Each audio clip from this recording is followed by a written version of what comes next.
Olá pessoal, estamos aqui no Sushi Business, eu, Diego Logulo. Eu, Vini Queda. Eu, Sasaki. Queremos agradecer a Tokyo Foods e a Frescato. Hoje temos aqui o prazer de ter aqui Adriano Kanashiro aqui com a gente. Prazer. Prazer é todo meu. Seja bem-vindo, Adriano. Muito obrigado pelo convite. Adriano, conta pra gente como é que a filosofia do Wabi Sabi influencia aí no seu restaurante e na sua culinária. O Wabi Sabi, na realidade, a gente acabou aplicando um pouco mais assim na parte estrutural assim, do restaurante, sabe? É o conceito do perfeito e imperfeito, seja principalmente na parte da arquitetura. E na comida também, um pouquinho também, né? Porque o que eu faço, ele é bem Wabi Sabi também, tá? Muito legal, muito bacana. Adriano, como você equilibra a tradição da culinária japonesa com as outras influências, né, que você apresenta dentro do seu restaurante? Olha, Sasaki, isso é uma coisa, eu acho que é maturidade, sabe? Eu já venho trabalhando com cozinha japonesa desde 93, então já estou fazendo 32 anos. Então, assim, durante esse longo percurso, a gente vai aprendendo, a gente vai recebendo informações, na realidade, das mais variadas tipos de gastronomia, e por que não pegar uma base de um país que não é o Brasil ou o Japão e conseguir incorporar na minha cozinha japonesa. Assim como hoje a minha influência é muito grande do Brasil, Coreia também, porque a minha esposa é coreana, eu já frequento restaurante coreano há mais de 20 anos, e um pouquinho de África, que eu passei meus últimos 8 anos vivendo e trabalhando em Gana, lá na África. Então, acho que a partir do momento que a gente entende outros ingredientes e como que a gente pode combinar isso dentro da nossa cozinha, eu acho que isso eu acho que é maturidade. E você falou da África, conta um pouco pra gente dessa sua experiência internacional, né? Fala um pouco como é que foram esses 8 anos lá, questão da aceitação do público, a questão da comida que você servia lá. Não, eu fui para chefiar um restaurante japonês lá, né? E quando eu cheguei lá, na realidade, eu tive que fazer uma adaptação, mais ou menos o que a gente fez, o que aconteceu com a gastronomia japonesa aqui no Brasil. Que o primeiro chefe que implementou o cardápio lá, ele era japonês, né? Ele era um Issei, que trouxeram do Japão para implementar. Então ele tinha aquela linha clássica de fazer o sushi e sashimi. Uhum. Seja a fatia de peixe mais grossa, assim, sabe? É o jeito certo de fazer a culinária japonesa. Mas você chega num outro continente, num país que é africano, como é que você vai tentar ensinar o ganense a comer uma fatia de atum que é extremamente muito grossa? Sendo que até para o brasileiro, antigamente era um fator que era uma barreira muito grande, né? E o que a gente fez aqui no Brasil, eu comecei a fazer lá. Seja cortar fatias do peixe um pouco mais finas, apresentar alguns tipos de carpaccio, trabalhar um pouquinho mais com molhos mais cítricos, para dar uma pré-cozida no peixe, para eles poderem começar a degustar. Porque quando eu cheguei lá, para você ter uma ideia, 70% do volume de comida do restaurante era da cozinha quente. 30% era do sushi. Que para mim isso não entrava. Sim. Quando eu vim embora, depois de 8 anos lá, virou 60% do que é consumido no restaurante sai do balcão do sushi. Que loucura, hein? Sim. Engraçado, né? Porque como o mundo é pequeno, não sei se vocês se lembram, mas eu trabalhei em Gana também. Sim. Teve um dia que eu tava no mercado, aí quando eu olho assim, eu vejo um japonês na fila. Quem que era, não, Adriano? Você tomou um susto aquela hora? Também, lógico que tomei. Mas vocês não sabiam que vocês estão trabalhando no mesmo lugar. Então, quando eu fui, eu sabia que o Adriano ali... Eu não tinha certeza se você estava voltando, né? Mas Sim. você estava lá trabalhando. Inclusive, eu fui no restaurante que você eu tava lá. tava. E sensacional, Sim. cara. E culinário, de alto nível. Sim. Muito alto nível. E isso a gente está fazendo na África. Então, assim, eu tinha acesso a muitos produtos, sejam importados, porque falta muita coisa, principalmente de produto oriental, mas deu para fazer um bom trabalho lá, sim. Que legal.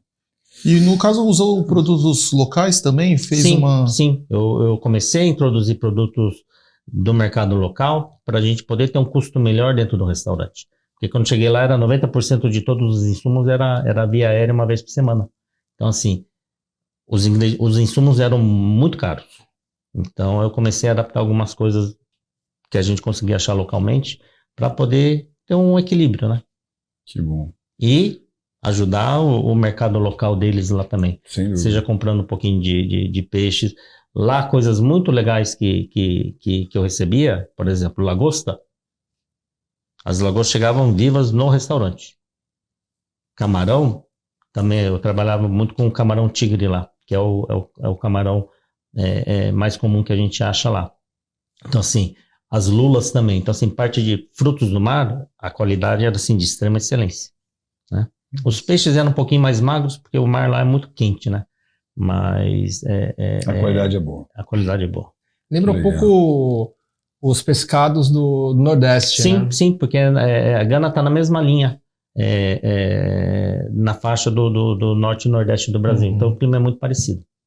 Que legal. Adriano, conta pra gente, Pão Chucupã.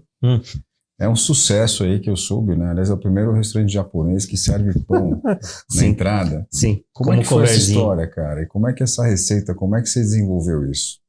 Olha, a vida inteira a gente vai em restaurantes não orientais, tá?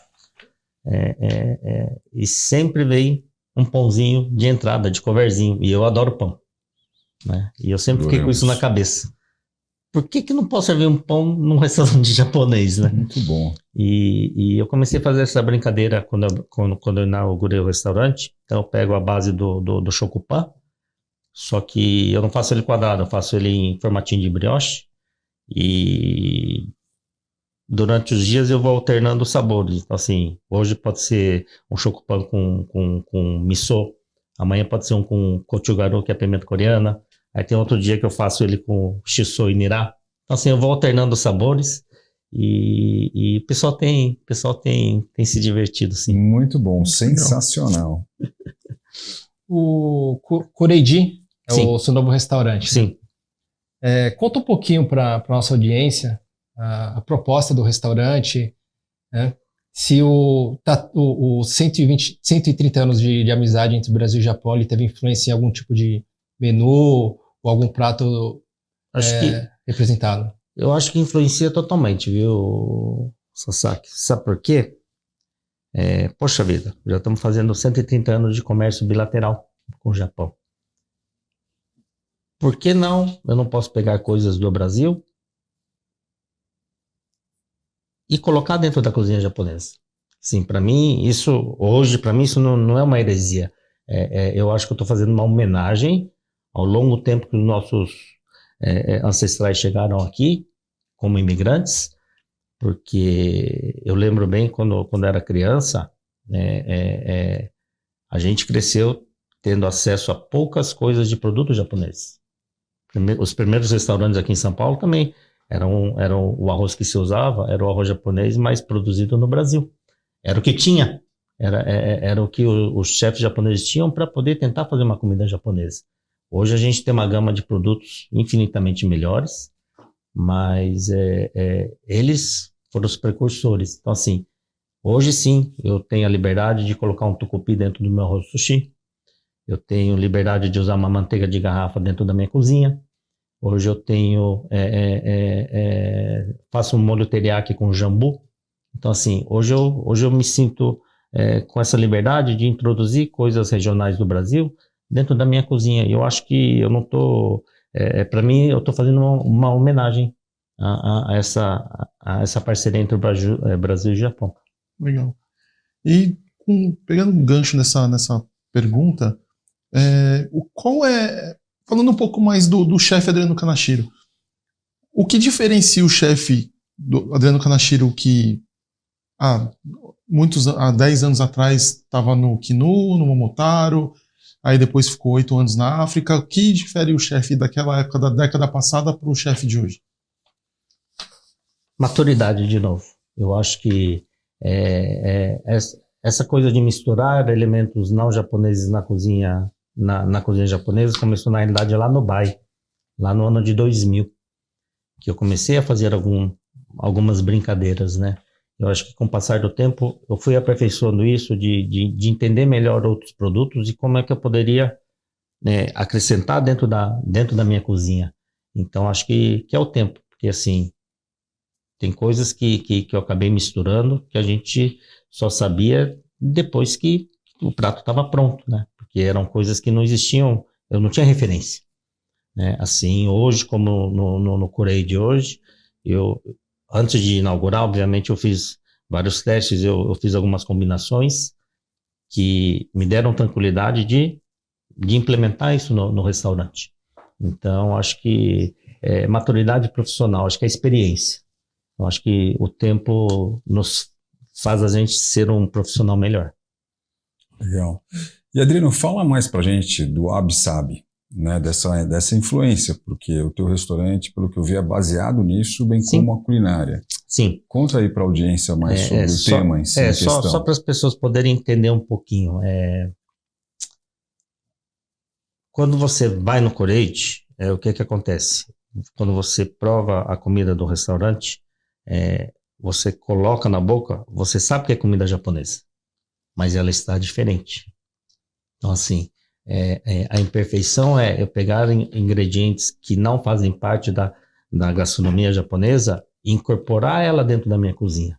Então, eu brinco com todo mundo. Uma coisa que eu adoro sempre mandar de entradinha é o meu misoshiro, que na verdade no restaurante eu chamo de buradiro. Tá? Buradiro. Que eu faço um dashi combo, coloco miso, só que eu coloco tucupi e eu coloco mandioquinha. Aí eu processo esse misoshiro com a mandioquinha junto. Então assim, quando você põe na boca, você sabe que é um misoshiro, mas ao mesmo tempo você sente um gosto diferente, porque vem o doce da mandioquinha, vem o azedinho do tucupi e aquele salgadinho do miso, você põe na boca e fala, nossa, ele é diferente, mas o gosto de miso ele está presente. E aí está o Absabe no Exatamente. Conceito. Muito bom, muito bom. Bem legal. A arquitetura e o design também do seu restaurante refletem na sua culinária? Sim, porque quando eu voltei da África, eu tinha duas certezas, tá? O nome do restaurante e o arquiteto, tá?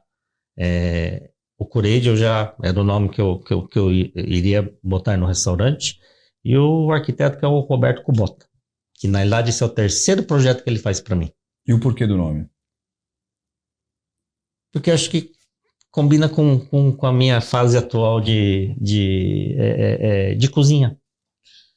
Putz, legal. E você falou que está desde 93, né, já na cozinha. Sim. Você vem, na verdade, de uma geração anterior à maioria dos nossos convidados aqui, mas quem são os chefes que você considera como mentor? Quem te inspira e quem vem te inspirando até hoje? Olha, eu acho que são vários, assim, não só de restaurantes japoneses, Sim. tá? Tive uma fase de ter alguma influência francesa, seja por causa do Jacan, do Emmanuel, do Bassolet. Eu tinha um chefe amigo meu que ele não está mais aqui no Brasil, ele voltou para a França, que era o Pierre Patrick.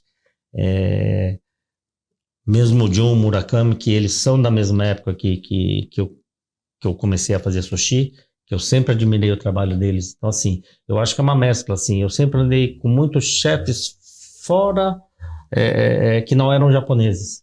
Sejam chefes italianos, franceses, ou mesmo chefes brasileiros, que eu fiquei muito próximo deles, e sempre a gente brincava, não, por que não fazer isso, ou por que não fazer aquilo? Então, essas coisas lá atrás foi muito por causa desses chefes. Mesmo o Alex, o Atala também, sempre admirei muito o trabalho dele. E, enfim, eu acho que são profissionais hoje que fazem história dentro da nossa gastronomia.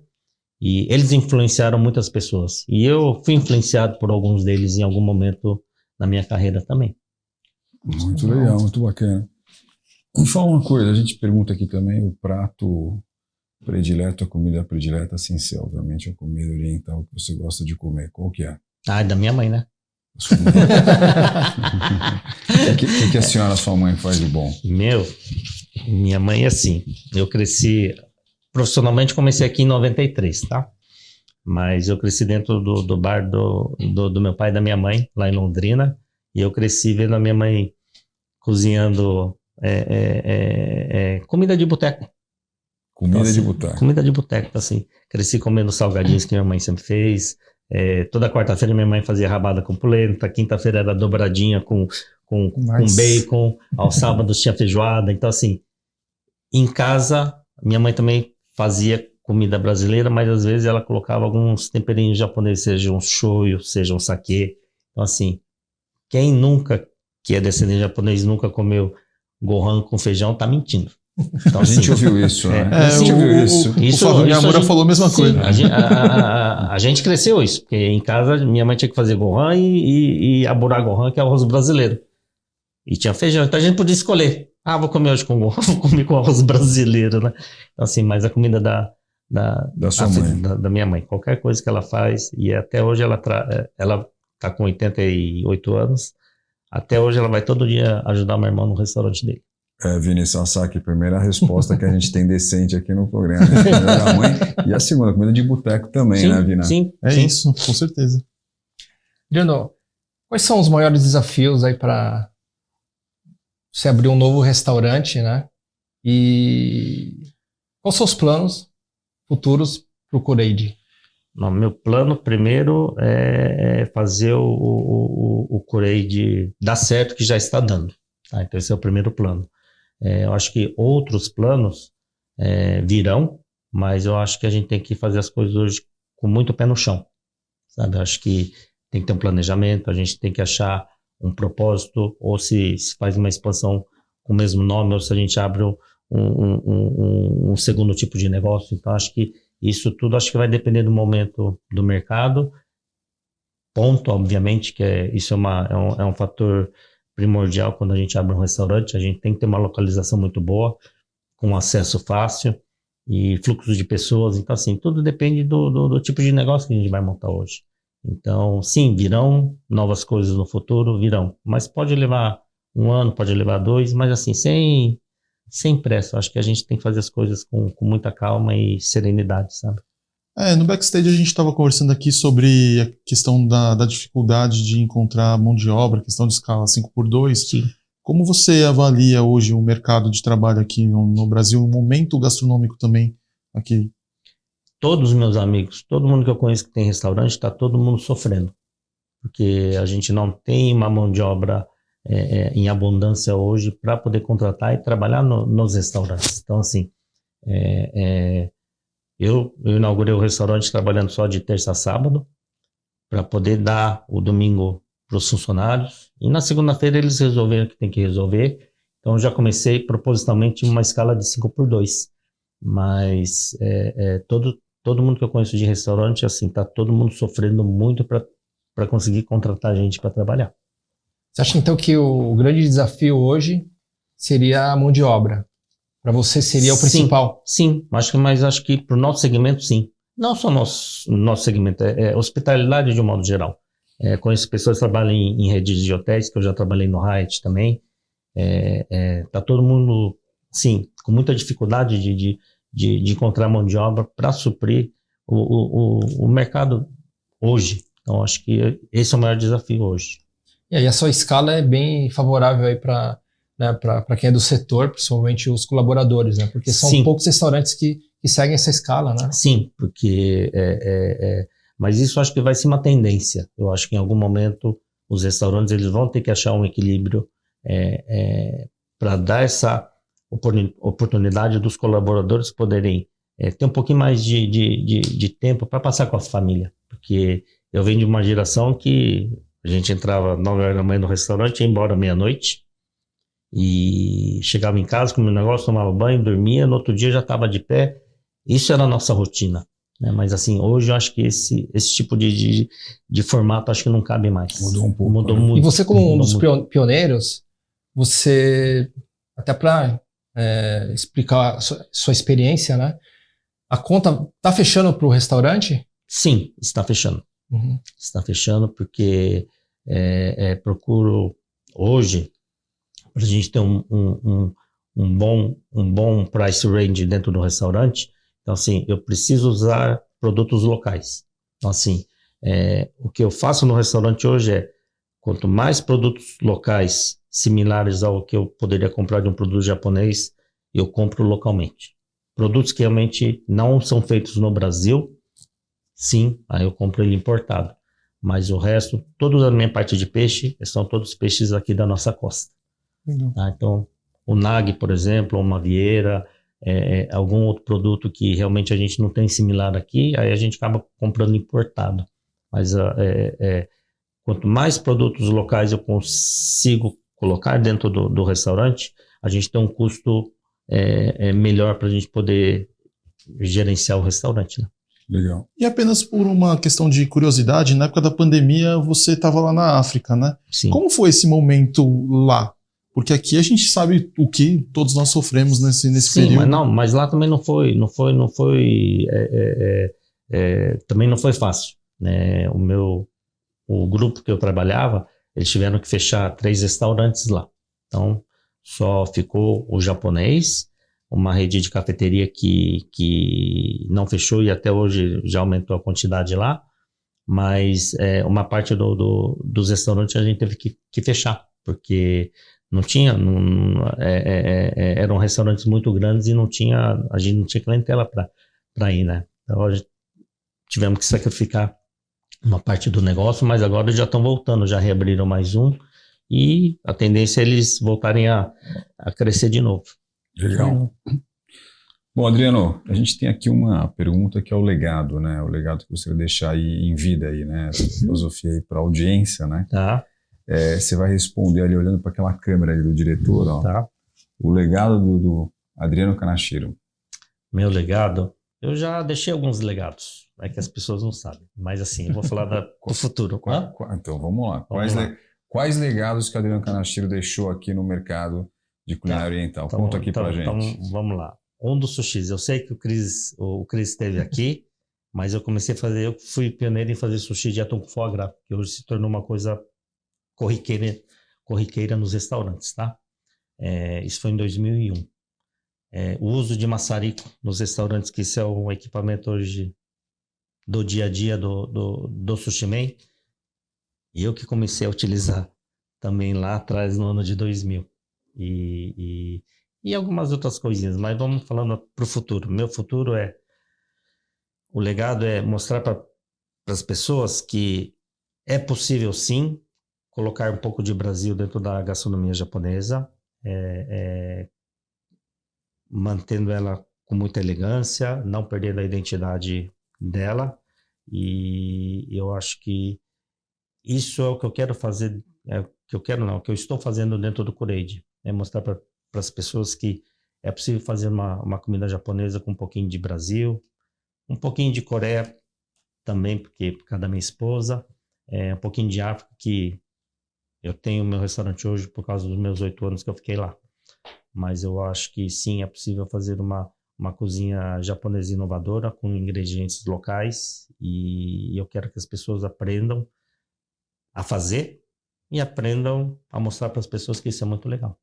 Muito legal o teu legado, hein? E olha que, né, os chefes todos aí estão praticando essa cozinha oriental internacional, né? Com ingredientes locais, que é bem bacana mesmo. Sim, mas isso é um fato assim que eu já viajei bastante. Então, toda vez que eu viajo, eu procuro bons restaurantes para comer. E um clique que me deu foi isso. Eu cheguei num restaurante, uma estrela Michelin, na Itália. Estou fazendo uma degustação. E um dos pratos, o que o chefe manda? Um capelete. Recheado, tudo bem. Ele recheou com uma trufa, enfim, lá. Mas ele fez um caldo dashi. Extremamente japonês.